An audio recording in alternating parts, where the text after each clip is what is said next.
it's going to get a bit fast and loose. Game 2 took a lot out of us. It was a ridiculous experience. Oh, yes. Game 3, Thunder Talk, Fun plus Phoenix. If FPX win, it sets them up pretty nicely to finish in 4th place, but that depends on the result of NIP versus Top Esports in the coming days. TT, they're out of playoffs. This is for Pride alone. Also, eyes on for FPX to be a little bit more aware of what's happening in the early game. They got really caught out by the lane swap, really caught out by the level 1 from Thunder Talk that just devolved the game into chaos. And yes, FPX did a decent job about throwing some counter punches, but the chaos allowed for some weird stuff to happen, and Thunder Talk still ended up winning out, despite, of course, things like the Soul going against them. I think FPX would prefer a slightly more structured game, or at least one going to chaos on their own terms. The Varus, once again from 1XN, it'll be 3 games of that. Life looking for a 3rd game of the Nautilus. He's been pretty okay on the Nautilus, but I don't think it's been world-shattering either. I wonder whether we see something like the Karma locked in alongside it, but it will just instead be the Senna. Don't think that's a surprise either. Dogtown has largely been pretty good on the champion. As I don't really like Senna and Varus all the same, though. I really feel like, again, Varus either kills the Senna with the piercing arrows, or he goes on hit and he kills the tank. You can definitely do that. You can go towards the Varus Renata and have real power as the on-hit Varus. Feels like 1XN been very happy playing it as the poke. No Lucian Prayer from him today, no, which is interesting to me, which has been one of his best champions. Yukal going back towards one of the best mages in meta right now as well. Again, the champions he's found most success on this bit have been the Talia, which he's only lost a single game on. And of course, the Hui is the other one she's got a pretty significant positive win rate on, which is obviously very important for Thunder Talk. So locking that in, you've now got your double artillery backline, and Senna cannot immune the likes of a Severing Bolt or a Piercing Arrow with her Curse of the Black Mist. So big value into here, being able to hit the Senna, who's normally relatively hard to tangle with in the backline. The Ahri locked in early. I'll give you a moment. So Kerr is an Ahri main. Before he went into pro, he was an Ahri like player, and he played hundreds of games of Ahri in solo queue, thousands even, like in terms of each season. It was absolutely insane. And from what I've seen of his gameplay, I really like it. The guy, he knows his angles. He knows how to you know, really snowball the champion in the right way and just choose the right angles for the fight. You have the Nautilus, which is the point and click as well. I really like Ahri into Hui. I think this is not a well-played matchup in the pro level of League of Legends. I think that a lot of pro players don't realize that you can just keep all-inning the Hui and force him away from his flash. And now, suddenly, TT, they probably do need to get rid of, like, Vi, maybe the Xin Sao as well, in terms of aggressive champions that can, well, less on the Lee Sim, because it's a Milky Way specialty, but you want stuff that can blow flashes very quickly and early into the game, and they also need to play kind of double duty with the Ahri where they can both set up for each other. Lee Sin does not really set up for his carries before level 6, which is actually where you do want to be hitting the Hui first. So I think that you should probably ban away. I mean, if they're not banning away the Vi, I think that's a huge mistake. Some choice junglers are going to go the way of Milky Way. Yeah, they're banning the Xin Sao out themselves, interestingly. And Xin Sao is nominally quite good into the Vi, obviously, because you can just brawl with her particularly early on. She doesn't win those. Can be pretty problematic. It would have been a nice additional frontline and disengage option with the Gragas already locked in as well to try and keep people away, because obviously Thunder Talk want to keep their backline safe, while FPX is all about hitting the backline with the 3 champions that have very high access to members at the back end of the fight. Instead, they'll get rid of Milky Way's Graves, which again would be a lot more burst, but now, of course, can look towards Vi, can look towards, of course, his famous Lee Sin. He is hovering that one. I wonder whether that does get locked in. It's really good in terms of just having the Sen and Nautilus as well. Very good bot side 3v3. Has really good burst damage a little later into the game. Once you hit level 6, Hui is just not safe versus this composition, so it is going to be locked in. I'm surprised they're passing up on the Vi. I think the Vi is actually really good for getting to the Varus as well, but it is Milker and the Lee Sin, as you were saying. I just feel like in terms of this composition, I feel like potentially there are some better picks, but I guess if you're blind picking the jungler, it kind of Lee Sin doesn't really lose jungle matchups. Maybe you could lock in Poppy. Poppy would be the one which I'm like, okay, you can stop the Lee Sin. Actually, no, thinking about it, the Poppy now is a big issue. I think now, at this point, you should have just locked in the Vi. The Vi can at least ult through the Poppy W. I think Beichuan, you already saw what he could do on this champion. I think that TT have themselves a great back end of this draft. It's going to make it much harder for FPX to play around their mid jungle, and then also that support of the Nautilus can also get countered by the Poppy W. Now trying to debate what to put into this bot lane. Of course, we saw the Heimerdinger earlier into the Nautilus that made that lane very difficult to manage. They will decide instead to go back towards the Renata, especially when you are looking at a lot of pick from FPX. Keeping the person who's being picked alive for a moment or two longer can prove very difficult to manage. What now, though? Does Shallow, who want into the top lane, has gone 2 lanes of Jace, and he's kind of been a point of attack both games long. First game, managed to give it back as good as he got. The second game, struggling that little bit more, so instead side towards a Renekton, they can play that weak side experience a little bit more smoothly. So much point and click on FPX now. You have, Lee Sin, who can get kind of like a really good kick value if he just flashes forwards. You've got the Nautilus with point and click, got Renekton with point and click, and that means that the Senna, the Ahri, and the Lee Sin, who are all quite conditional damage champions, whether they hit their ultimates or their skill shots or whatever it is, they have a lot easier time of it. So TT, this is all on Hoya, Beichuan, and Chocho buying time for the carry, so FPX just don't explode the backline. On the other side, FPX, it's about making sure Beichuan doesn't get value out of the Poppy, and making sure that they can snowball the game away from what is a very difficult team to front-to-back team fight. Yeah, and of course, you have got really good disengage. Poppy, fantastic body blocker. The Renata ultimate, one of the best anti-dive tools in the game alongside the bailout. You've got Gragas, again, famously good at disengaging with the explosive cask and stuff. So you have got tools here to try and keep the Varus and the Hui alive.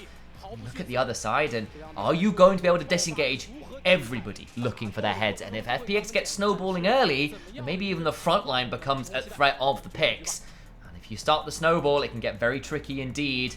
The playmaking out of mid-jungle here, very, very high indeed. And Milky Way's Lee Sin, alongside the Kindred, were the champions that he really, really made a name for himself on. Of course, the Graves too, as of late, and of course, was kind of that third in his holy trinity of scary junglers. But right now, onto that Lee Sin. I need to call it the Milky Way, but perhaps not that synonymous as yet. Again, remember, TT, basically no stakes in this game. FPX, if they win, it sets them up better for a 4th place finish. Now, as it stands, I'm pretty sure they're guaranteed in top 4 or top 5. They're guaranteed top 5, but if they get to top 4, they skip an extra round of playoffs. That gets them deeper into it. It means that they're guaranteed more championship points for later into the year as well. It gives them a much better standing, getting themselves on to the rift between these two teams. One to watch out as well here, where the Thundertalk have another level 1 plan. The last time around, they hid the lane swap and got in a lot of trouble, did FPX. But now Hoya might actually be in a spot of bother, having burned the belly bop. It's fine. Might be in a spot of bother, but Milky Way can't quite get in range and really amount to all that much. Realistically, you're not killing before the belly bot comes back up at that point anyway. Because some interesting points. I really want to see what Rune's Care is running, because he doesn't have DMATs. He might have gone towards Cookies. I also want to see if he's going to go potentially towards something like... And in this game, actually, with the front line the way it is, you could potentially go towards a Lichbane as well and try and stand and fight instead of try and dash around to get damage. You still try and go towards Lichbane Brox instead, which means you need an Ingenious Hunter. We're seeing him now. It's going to be the Ult Hunter. Nah, he's still gone towards Triple Tonic as a secondary. Okay, so not going to be on that front.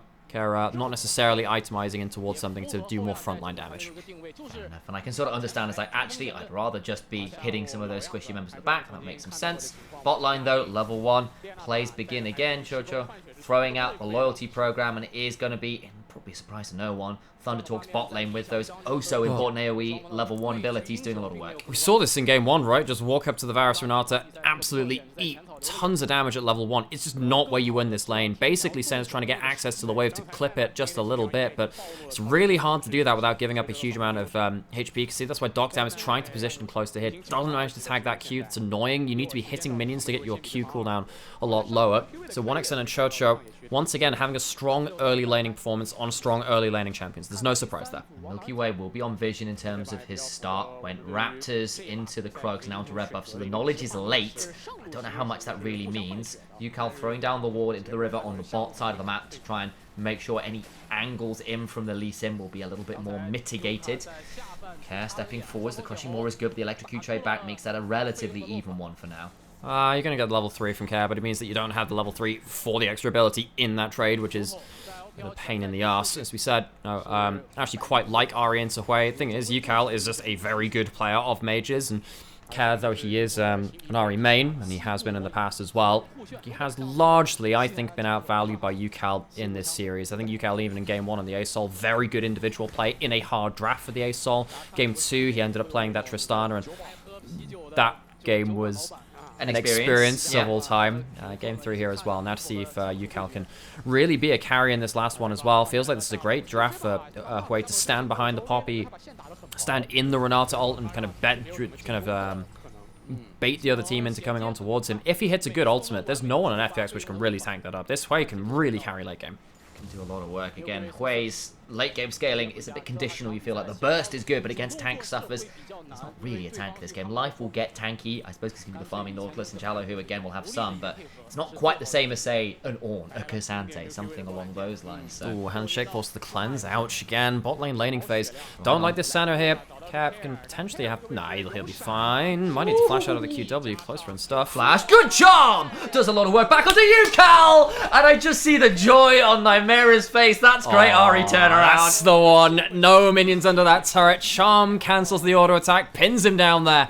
He gets first blood for Care. What we were just saying, you know, Ari can be pretty good into it, especially if you get a lead, you can keep all-inning him. And Yukal, he's outvalued Care. Care goes back onto his main champion, gets a crucial first blood, gets a lost chapter early on as well. That was really shore up his laning phase.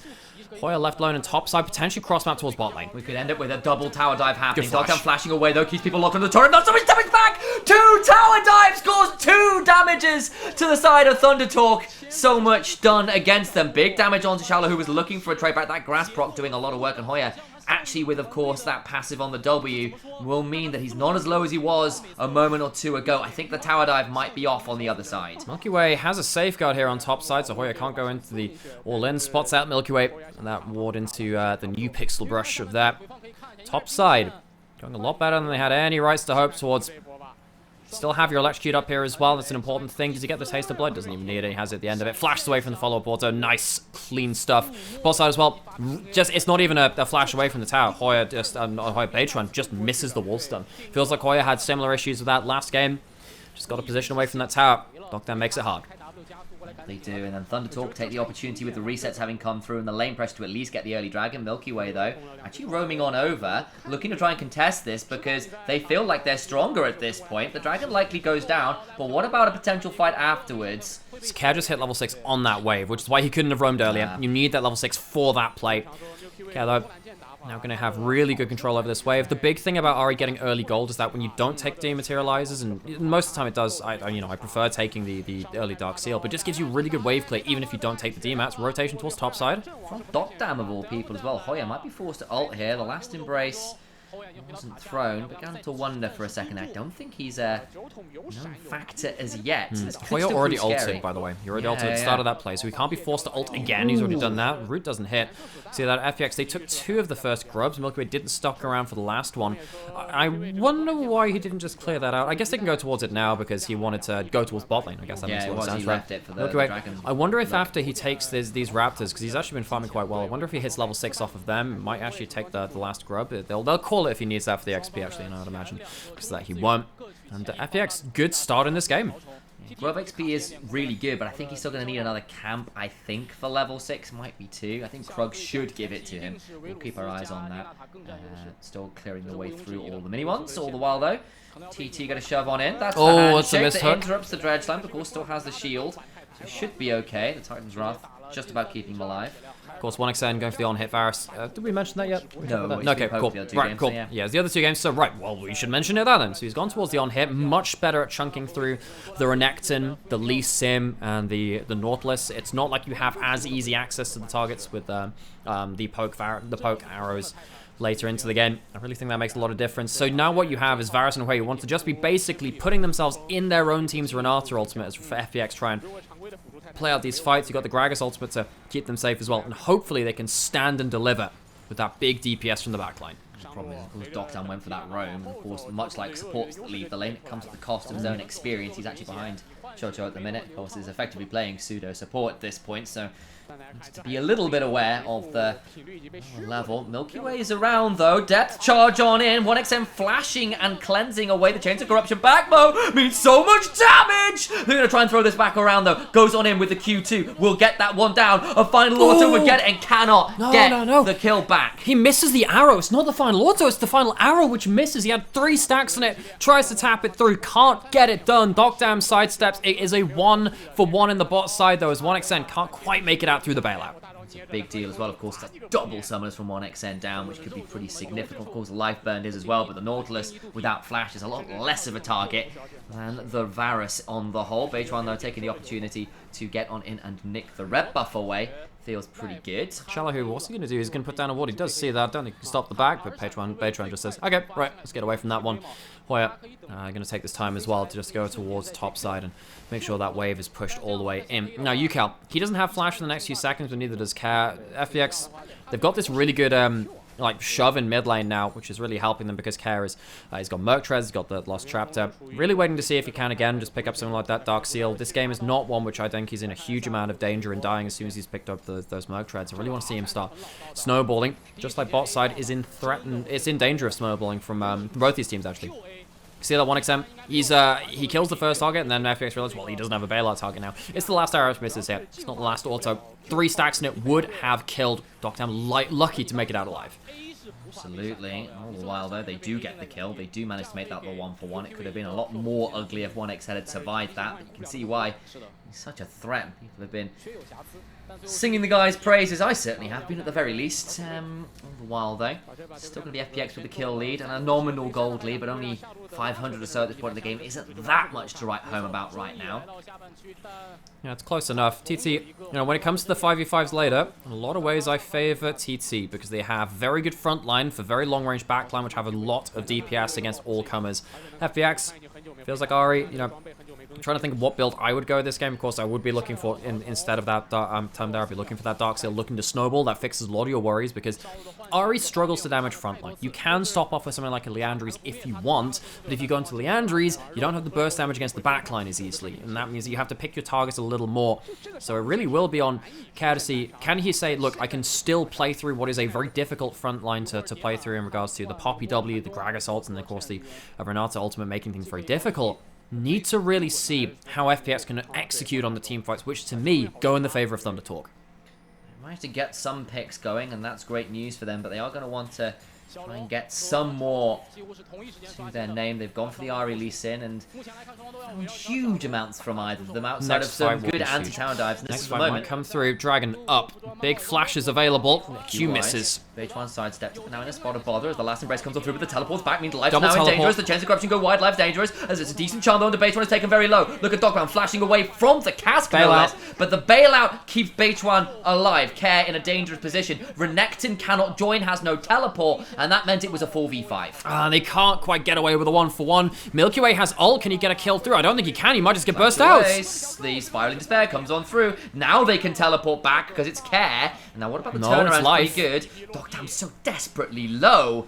And it means that Thunder Talk win out pretty huge here in this fight. Yeah, so it's not Care that teleports in, it's Life. They're running triple teleport because they have that Senna Nautilus. It does mean, though, with 3 grubs, FPX are pushing in mid and top lane. It's going to be Dragon for tower plates on the other side of it. So gold in pocket for FPX. Life sees a recall come through and he just says, right, I want to get out of here.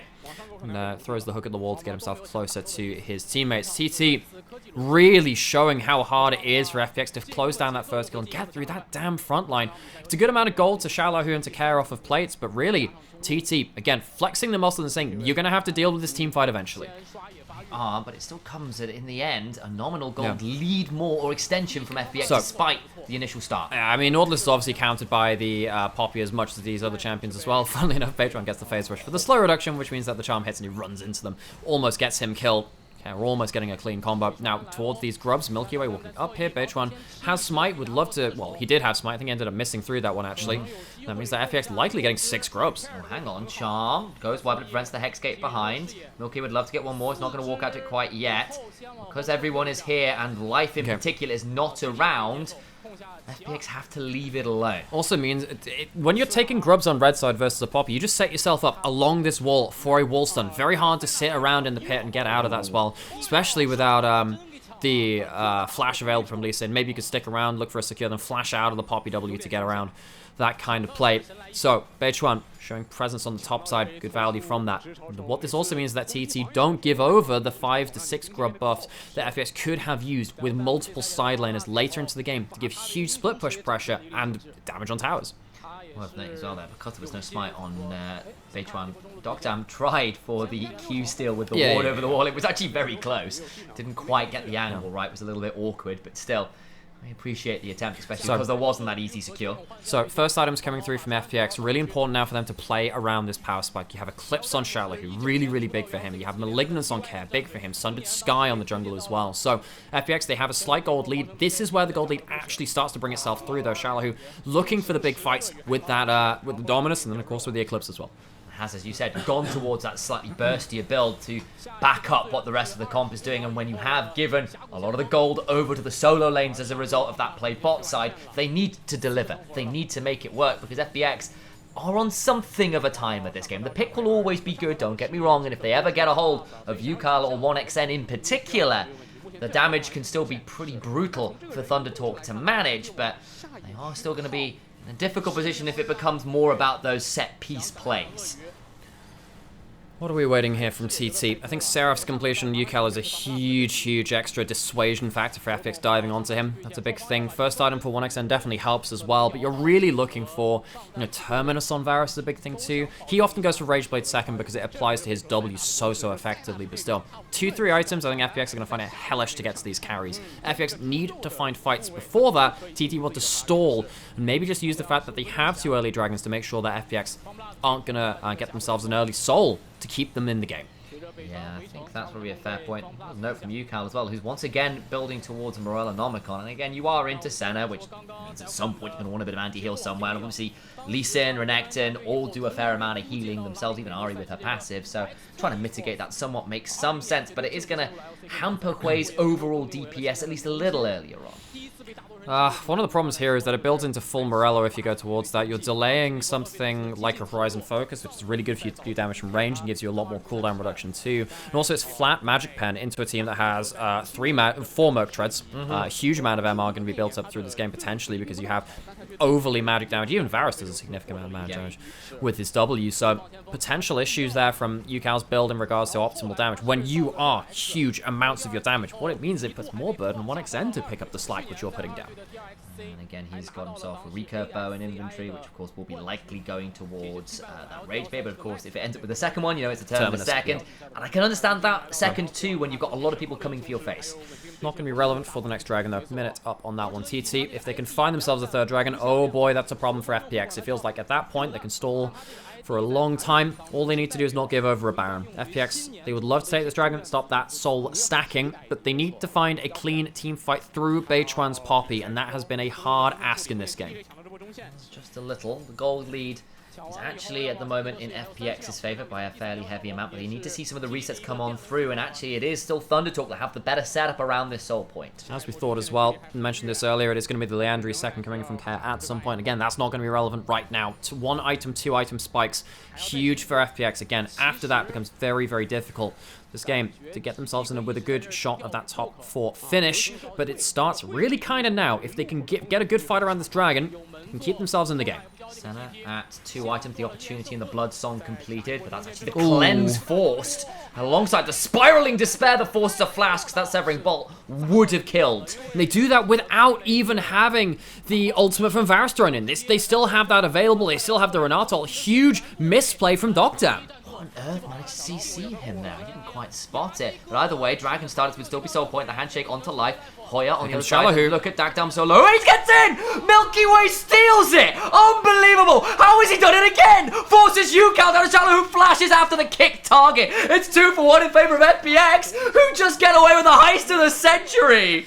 And this dragon fight was where so much was going to come to a head. It's while FPX was still in their point of power before TT's carries really came online in their own way. And who wins the fight for them? Honestly, it's Milky Way. Gets right into the middle of things, gets a steal, gets right into the back line as well at the same time. Milky Way does it again. The rest of the team follows up. TT, now they need to try and stabilize. That's a bad loss to give up. Lots of gold into the pocket to Fun plus Phoenix. And that's going to buy them through to that 2-item spike even quicker. How does it start? I mean, obviously, Doctam, he's on very low HP, but he still has himself an ability to make this play. Gets in for the steal, but he also buys the Renato ult. Gets right into the backline, kicks UCAL, so he gets a huge amount of damage on there. So much of this fight is on Milky Way after Doctam just gave up all of his HP before that. That should have been a 1 fight for TT. Oh, and that's now 2 items in a few key places. Looks like it will be the Leandri's build for the Ahri, considering the rest of the team not the best tank killers. I missed that point, but that's fine. As we'll see, that one is now completed. And away we go towards the map. State will be heading towards that top lane, looking to try and get the snowball happening. Yeah, and we don't have the Seraphs just yet either. Really important for UCal to get towards that item. Care is going towards the frontline kill. Feels like FPX managed to get towards that backline anyway. Is this going to be enough, though, for TT to really feel threatened in the team fights? For now, significant gold lead, items reached. I think when Baron spawns, that's when TT really start feeling the heat turned onto them. I think they can start farming in waves on a larger map right now, but it really does feel like as soon as that Baron's on the board, FPX can really put them over the flames. Well then, we're going to see whether FPX can convince, or rather convert the snowball from where they started. Alright, as it stands, that fight was huge, right when they needed it too. The lead begins to extend, actually a massive CS lead, if nothing else, in the mid lane as well. Care quietly getting a long way ahead. Part of that's just because FPX can't... Oh, here we go. Here's the angle. Part of that is just landing charms like that as well. Massive moment. And of course, not quite when Baron is spawned, but with the man advantage, they can look to really leverage control of the map. I really like Karazari. He finds good angles right there as well. Ults to the side to make sure he's firing straight down the corridor as opposed to firing at an odd angle. Gets a really easy kill there onto Chocho. Likely was going to die anyway. Didn't have flash, but still a good kill all the same. Now we've got potentially Milky Way caught out, but he can just not great. That's not a great cast from Hoya. He's just W's his way out. Knocks him towards his own team, if anything, and that's left Shala, who free time on this bot lane to claim another turret, and that's more gold again towards FPX. This snowball really rolling now. Yeah, and the reason why we're seeing CS advantages in top lane and in mid lane is because FPX are so much safer in side lanes. How do you go into a side lane as TT? There's only one Poppy that can stop these dives. There's only one Chocho that can be anywhere at once as well. FPX have strong individual members across the map. In the 5v5s, TT wins, but when it comes to the wider map, I feel like FPX have so much extra power. Shalahu will need to 1v3 here, though. A bit of a difficult position. No one's going to save him. Everyone's come on over. The Hex Gate's proving problematic, but has a slice of the dice and Dominus and gets away. He even looked back for more. They double control warded the bush for Salt in the Wound to boot. That's the bonus of maxing your E second, and when you've got all of these levels onto you, it means that you just have much more mobility. Gets the slice and dice out. Really? Now suddenly, Baron just spawned. FPX say, okay, you've just used what? Your Poppy ultimate's gone. You don't have 1xN in the right position. Baron going down. TT have no idea this is going down on spawn. And again, it's not the fastest Baron, but it's very healthy when you've got so much healing and so much sustain. This could be really problematic. And you have the Leandries, which increases your speed there. You have everyone coming up, and now they realize too late. Are we going to get teleports? I don't think they'd matter in time. TT seed the Baron. We said that this is where the flames would get turned up. FPX immediately turn the heat up to 11 on the dial, and FPX start to explode. What a nightmare scenario for Thunder Talk. They over-index and are trying to kill a Renekton on the bot side, don't kill him, and lose Baron on the other.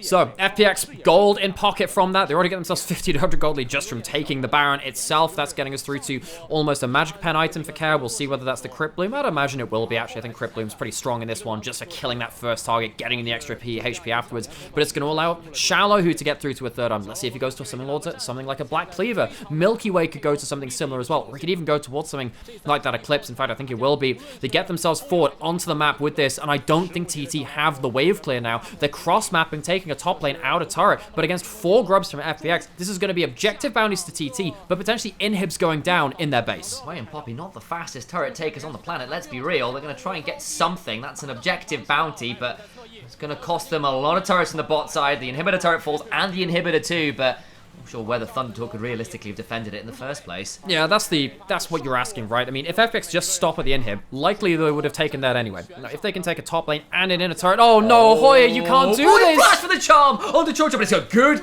Poppy ult away, trying to get some damage back, can't quite get the kill, but the Dawning Shadow will get one more, make it 2! The resets begin to fly for Care, who is not living up to their own namesake, because it is absolutely reckless endangerment of the enemy lives of Thunder Talk Gaming, who've been all talk, but cannot walk the walk. They're looking to fall short here in game 3. Base One getting a heroic charge away, but it's just not enough. The depth charge, the dredge line going a little wide, and finally FPX pull away for a moment or two, but the damage is done. Look, if you're going to cross-map and get yourselves these objective bounties on towers, you have to back off on the other side of the map. The whole point was, if they stop at the inhib, they would have gotten that anyway, and you can get some objective bounties. Because Hoya steps way too far forward and starts off a fight which leads to the demise of several teammates.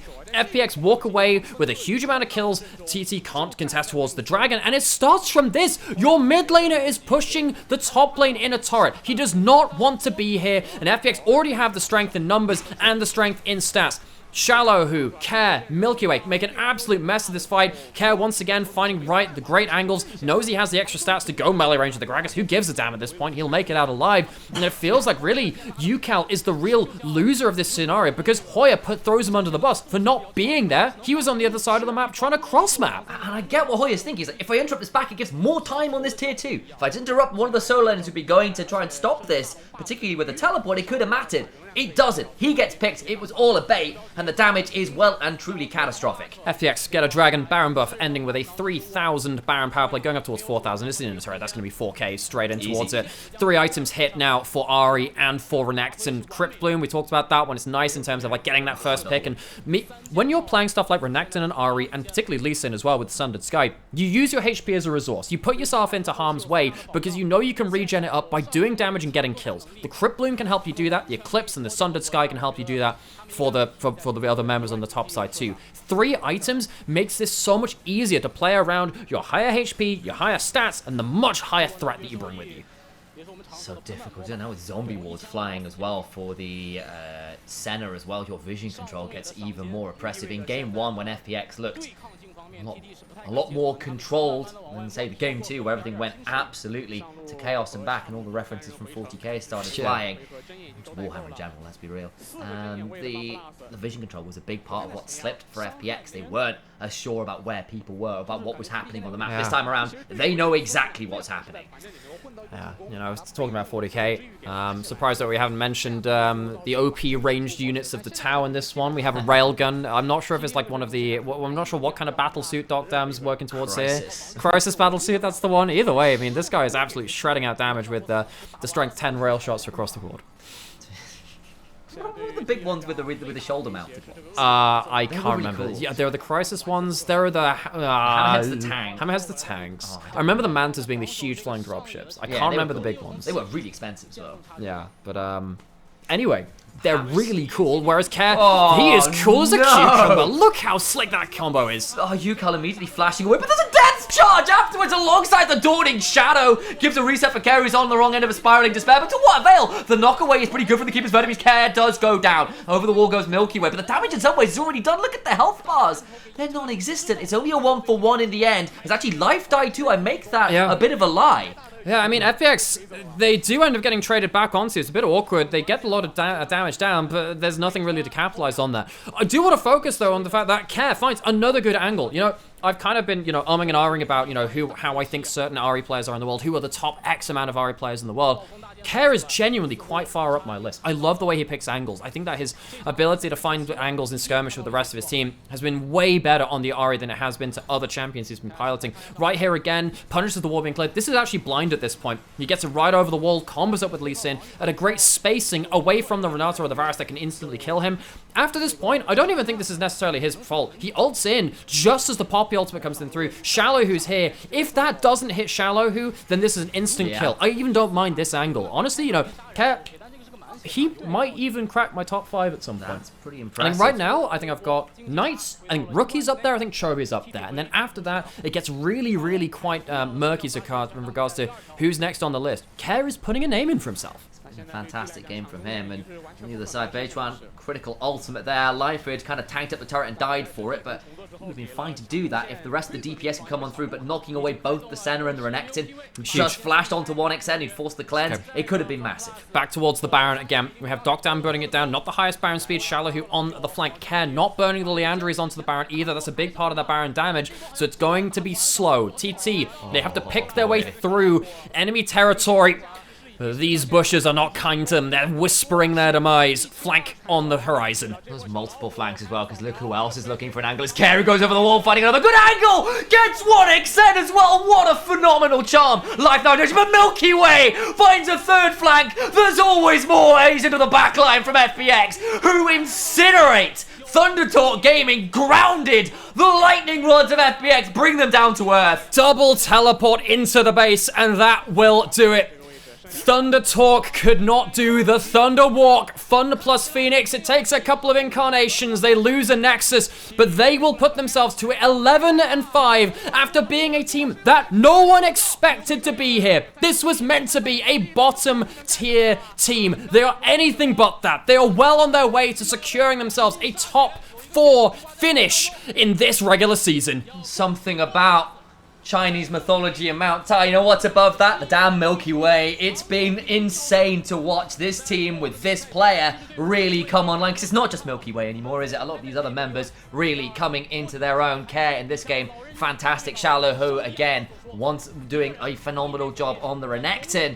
And they are the ones who come away with the 2-1 victory. And Thunder Talk, again, a team sad to be missing playoffs, who are actually pretty damn solid from what we've seen, who are able to pull off games like that second game, drag people into a bit of an unusual game state, but wasn't to be, wasn't clean enough. And in the end, playoffs looking a lot more defined now for the LPL. And you know what? Every time I watch Kazari, and I talked about it a lot towards the end game there, I'm just really impressed by this guy. But the fact that he combos up so well with his team. Every time he goes in, it's with Milky Way there. It's with Shallow who there as well. It's not a one-man army in the way that we've seen maybe Rookie be, but the fact that FPX has gone beyond just the Milky Way show to being actually a very coherent team. I mean, FPX, one of the most impressive things about the early and mid split when Milky Way started coming in after their first week or two of games is that they had a huge macro understanding, and you can see, oh god, UCal.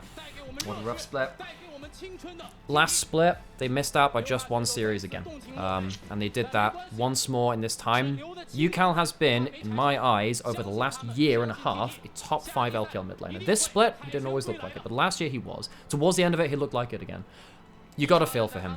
UCal is genuinely up there as one of the best players in the LPL, and a lot of people forget that. It's one of the harshest realities of competitive play in any kind of game, but also in the LPL. There are so many great and elite players. You can't always favor all of them. You can't always be sat there saying, like, this is the best player, because he's not been on the best teams, and he's not been the best doing for all of it. But honestly, while we are celebrating what's happened with Fun plus Phoenix here, I mean, you know, we talk about care. Spare a thought for UCal and 1xN. They have been absolutely stellar on a team that has sometimes failed to be so.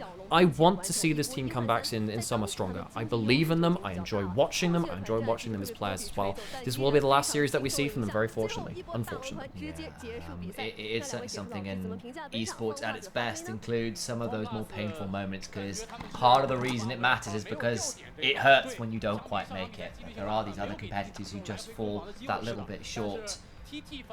And it is going to be, this time around, 1xN, UCal, who aren't quite there. But I think that probably...